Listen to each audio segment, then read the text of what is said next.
So as you can see behind me, we've got Fall Guys running on Xbox. That is part of the game that we're going to play today on our members' first stream later on tonight at 7:30 PM UK time. We're also going to be playing some Call of Duty, multiplayer and zombies as well if we can get into that. So hopefully those of you that are members will turn up to that and we'll have some fun. Right, well with that out of the way, in today's video we're going to be going over Herman Hulst and his decision to defend the layoffs at Firewalk as well as Neon Koi. We also have other news from the creative writers. We also have the creative writer from Insomniac jumping ship and joining, a proper studio like The Initiative in order to work on a far superior game, Perfect Zero. And then we have some AMD news and some weird fanboy news. So hopefully you'll enjoy all of that. Let's get stuck in because this is going to be a doozy. Yeah, I said that. I said a doozy. But first, we start off with Herman Hulst. Now, over here, it says PlayStation executive defends layoffs, says they were necessary to run a business.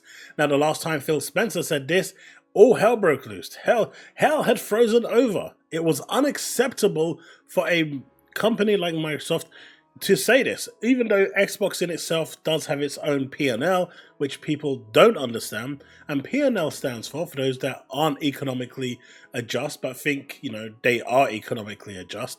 It means profit and loss. And every department, regardless of how successful the overall business is, has their own profit and loss. And if you're not making a profit, you are making a loss. And if you're making a loss, you have to do stuff within your department in order to make a profit and then keep the structure running or the department closed down.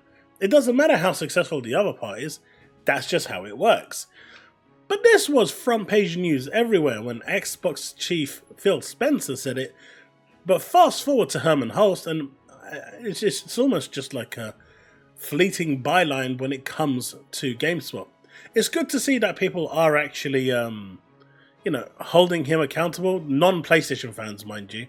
But I also find it weird how this is always brought up. And Bustin' Up here says, having layoffs and closing down business is a sign of lack of oversight. I agree. It comes from top down, but only the top get to keep their jobs and raises in the process. Again, this is 100% true.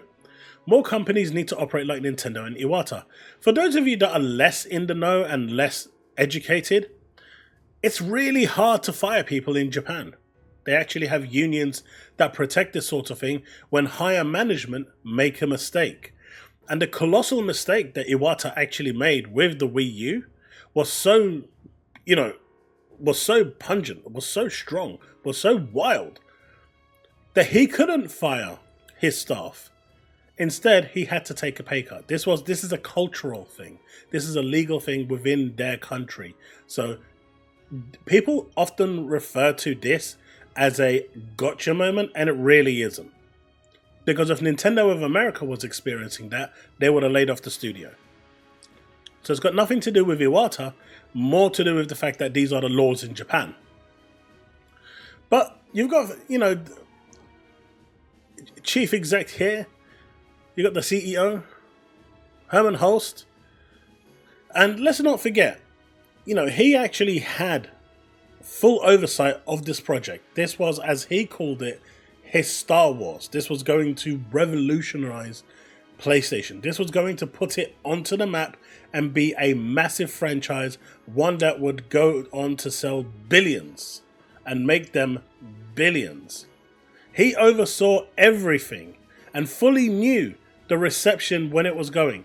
And even after the beta, it was his decision to keep the game at $40 or £40 instead of making it free. It was his decision to not put it on PlayStation Plus to get as many people into the game, to get as much PR for it as possible, to try and get the game at least moving in the right direction. It was his decision that cost the studio to close the game down after 8 days. It was his decision that got the studio closed down. The buck stops with the chief. And he is taking no responsibility for this, and instead he is defending it. And this is wrong. He's the one that should be penalized for this. Sure, you've got the creative inside the studio that was pushing for this, and maybe some of them need to be ejected as well. But the whole studio being shut down? That's crazy. And then to come out days later and to say that you're supporting this, you're defending this, that's not right. That's not cool at all. I mean, they also released a statement saying how, they're, even though they haven't really pushed into mobile as much as they would have wanted to, and it's early, they are looking to make a massive leap into mobile in a PlayStation way, and then go and shut down Neon Koi. Make that make sense, people. I mean, when Matt Booty said, we are looking to make smaller games that appeal, when he was referring to games like Dave the Diver, everyone thought he meant like Hi-Fi Rush. But he was actually talking about games like Dave the Diver, Cocoon, Tunic, really small games that actually have a mass appeal and bring in revenue. He was, crucified for it.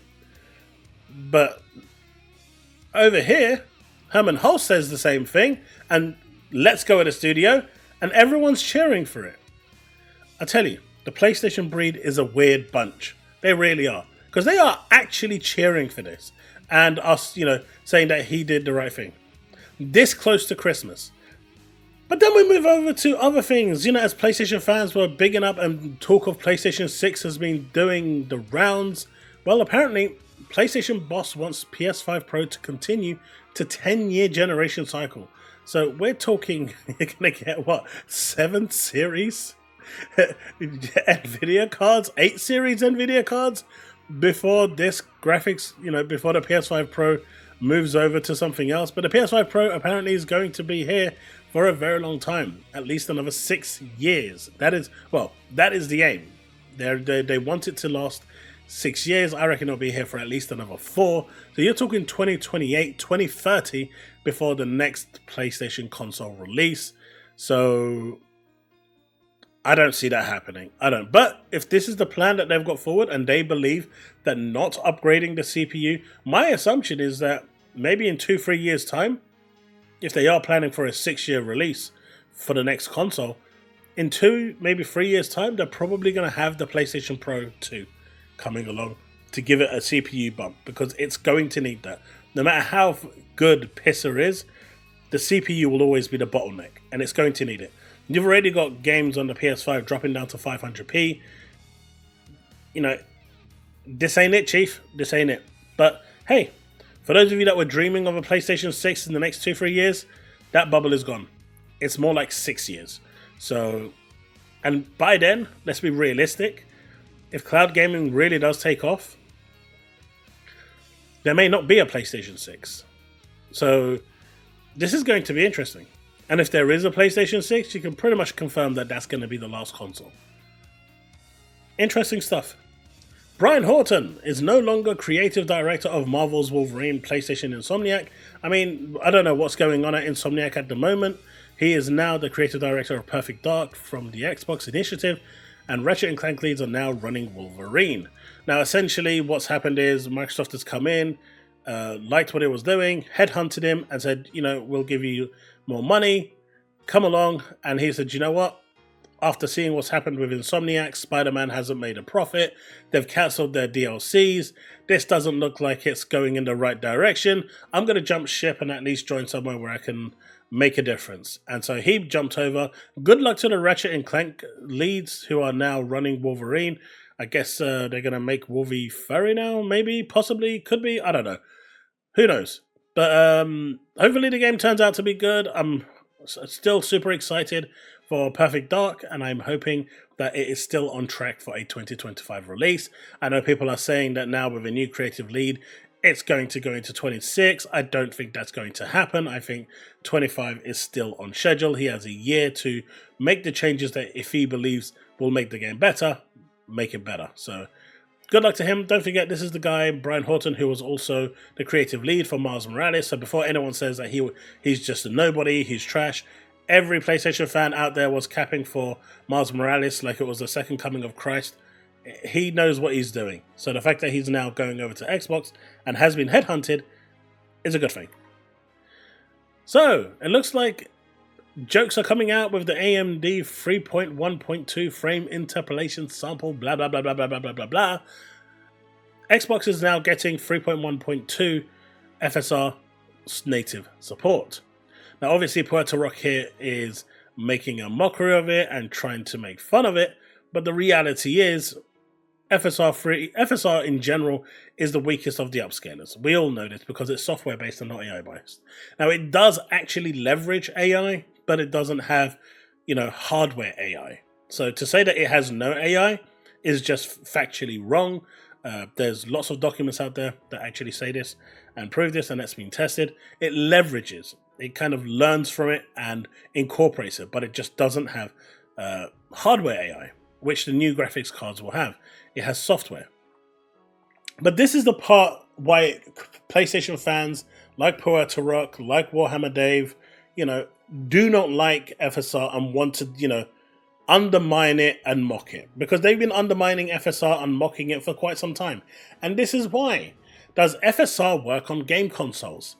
FSR is supported on Microsoft's Xbox Series X and S games consoles, though not the PS5. Dum-dum-dum-dum-dum.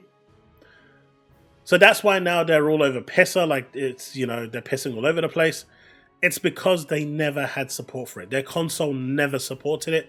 And because it never supported it, the first thing a fanboy is going to do is mock the thing that they don't have. And then praise to high heaven the thing that they do have. Now, AI, hardware AI is always going to be better than software. There's no denying that. But it does look like FSR 3, and as well as FSR 4 eventually, will be supported by the Xbox platform. Because even though it might not fully support all the features of FSR 4, it will retrospectively support the console because there is native support for it. It just needs to be coded in. And games like Scorn, Dying Light 2, Cyberpunk 2077, RoboCop use FSR on Xbox.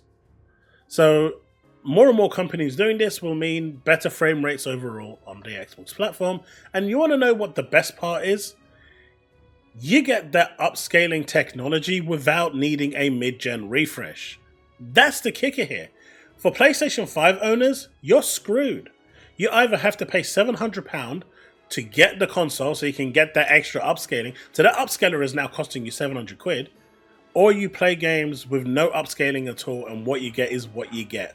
That's it. You got your checkerboard or whatever that Sony has in there, which is worse than FSR, but you're not going to get anything substantial. And considering the majority of PlayStation 5 users are going to be the basic PS5 and not the Pro, this isn't the win that they want it to be. Because if they're going to go on this tangent that, 30 people are using a PS5 Pro and pisser is better, well, I've got news for you. You can easily go one step further and say DLSS 3.5 absolutely decimates everything you've got on PlayStation and everything else. So, yeah. But this right here is the reason why, PlayStation fans have been mocking FSR for a long time. It's supported on Xbox Series X and S consoles, but not the PS5. That's it. That's it.